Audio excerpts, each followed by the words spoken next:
Nigeria, this incredibly vast and populous land, literally overflows with wealth and abundance.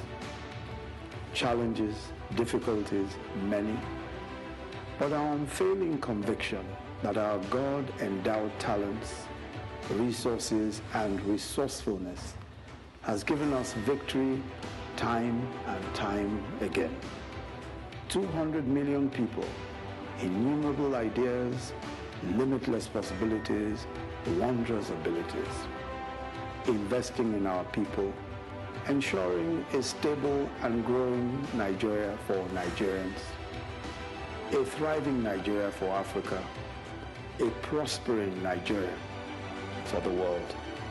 Wish you a Merry Christmas and a Happy New Year.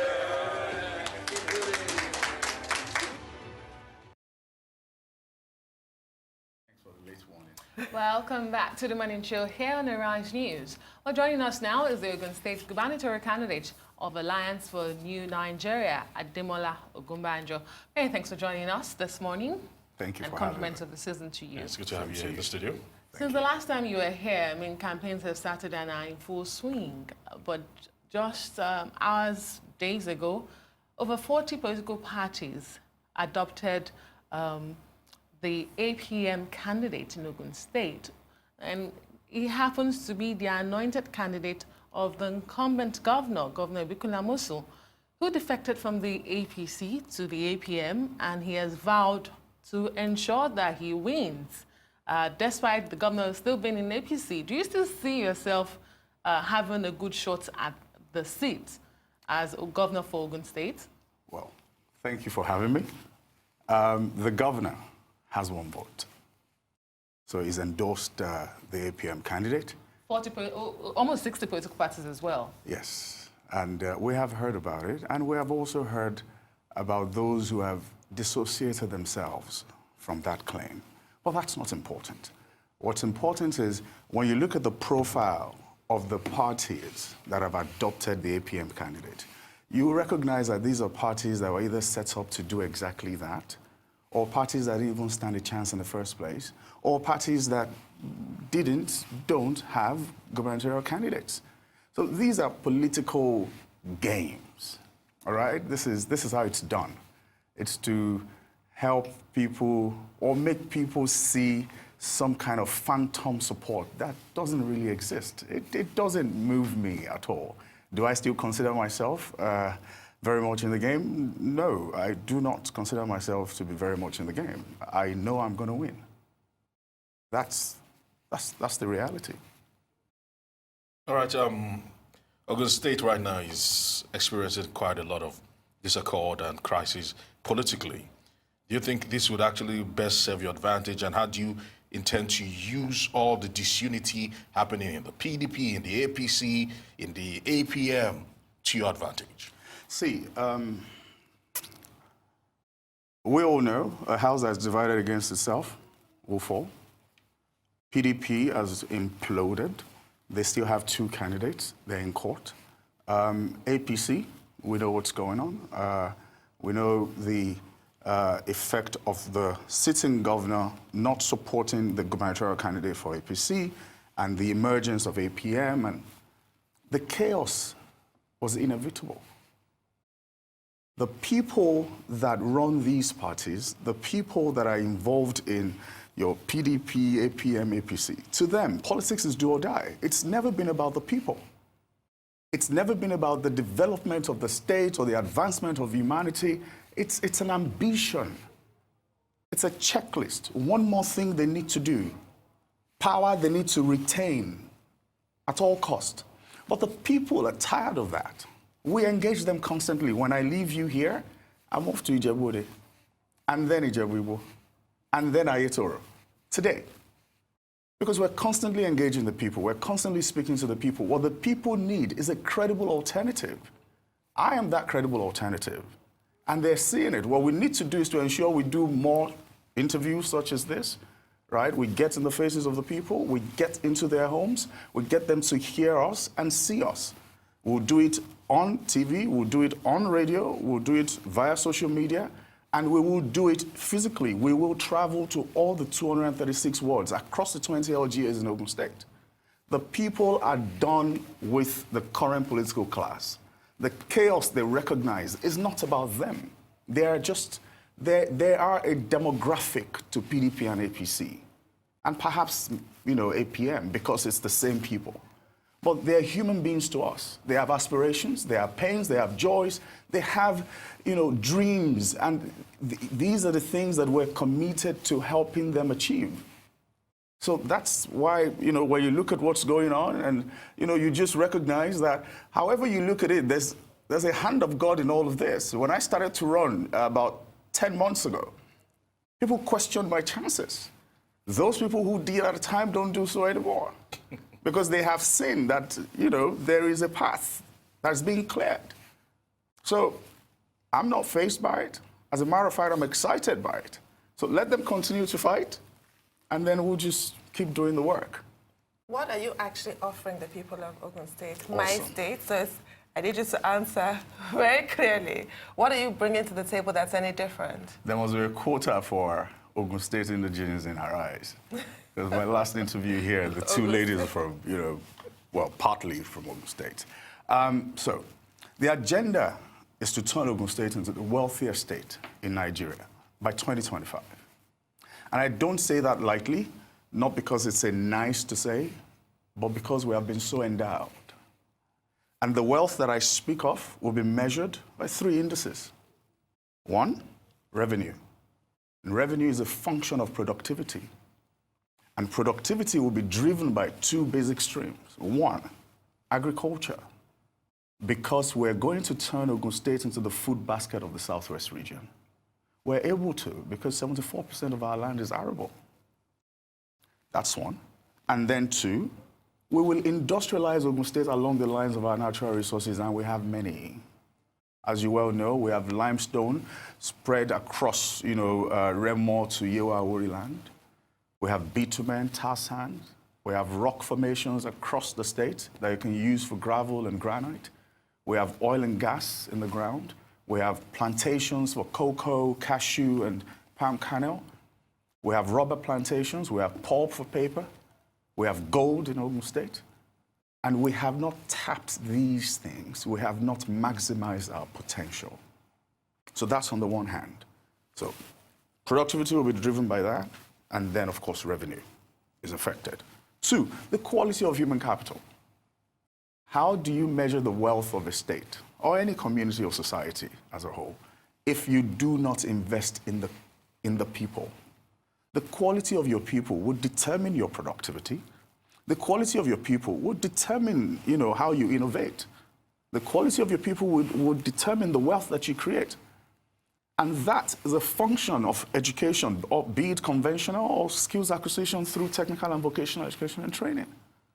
So what I'm saying to you is, today, as we know it, if you want to do nice POP ceilings, they will say to you, call the Benin boys or the Togo boys, yeah?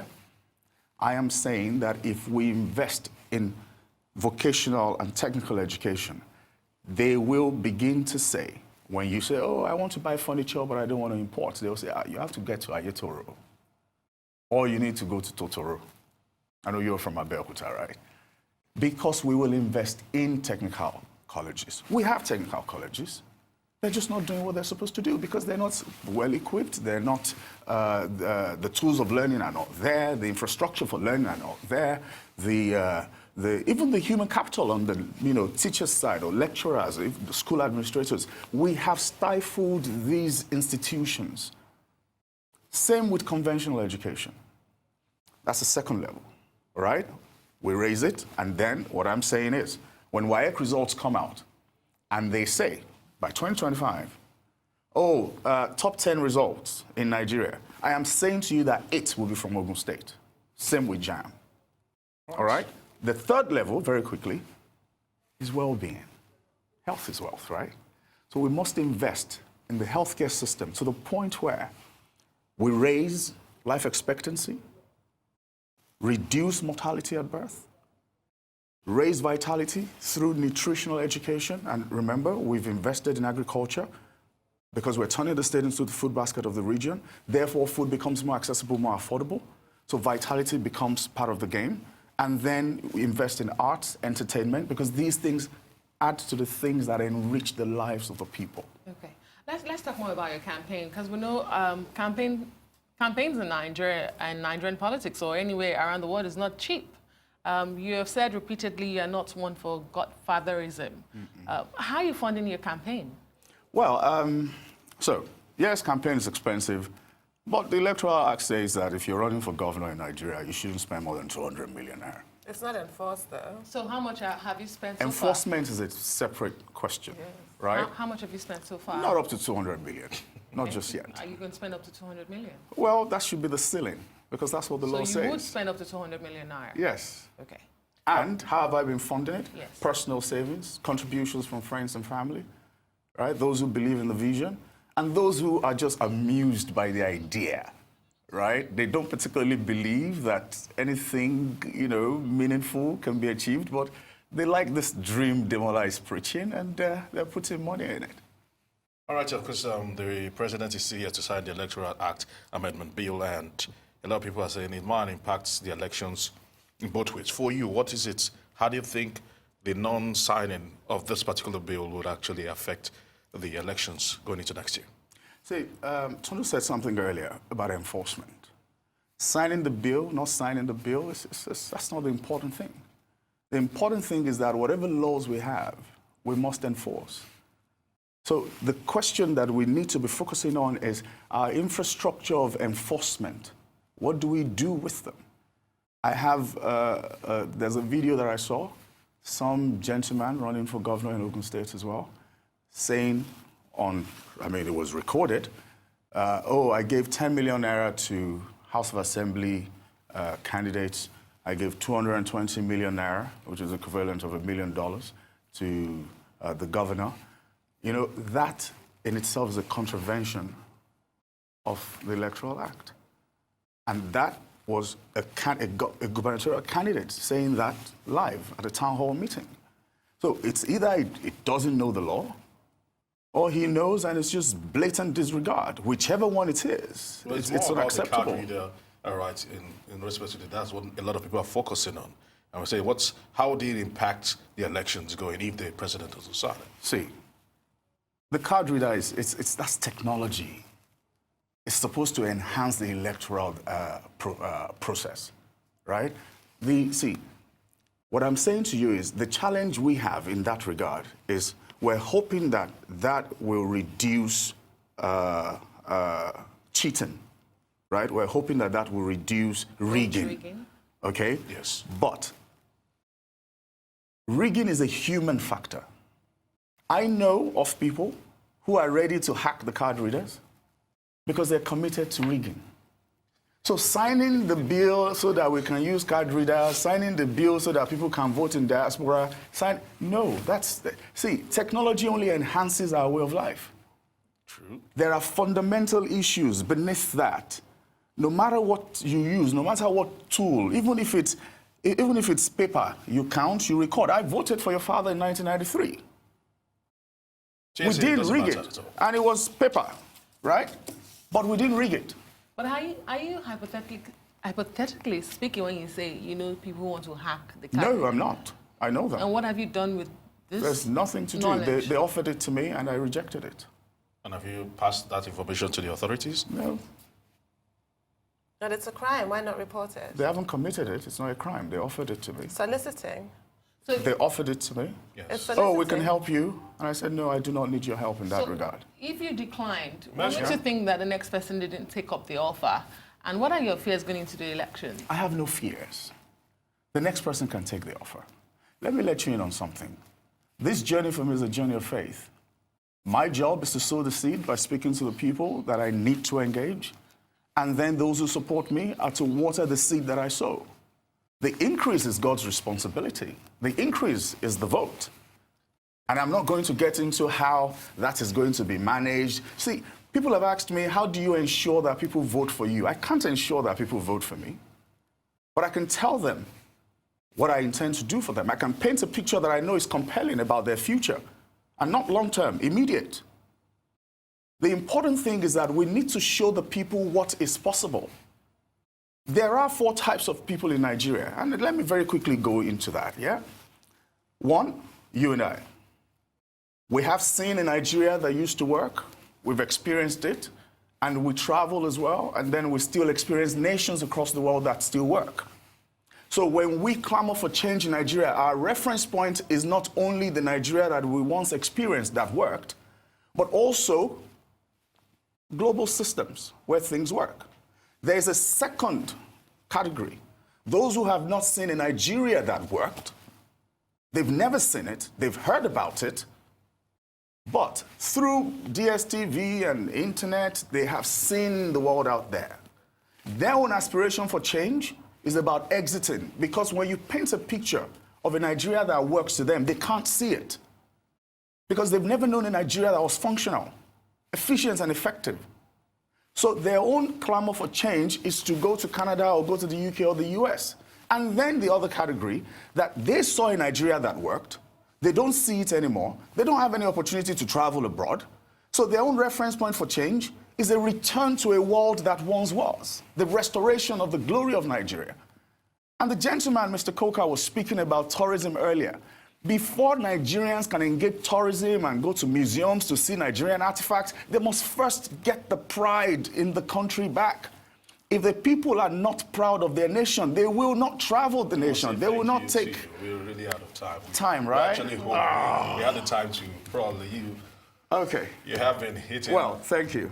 Thank hitting you. it very We should nice, do they this will again. say. We should do it again. Yeah. for the I wish election. you the best. Thank you very much. Well, it's time now for a short break on the Morning Show. When we return, we will review the top stories in today's newspapers. Please stay with us.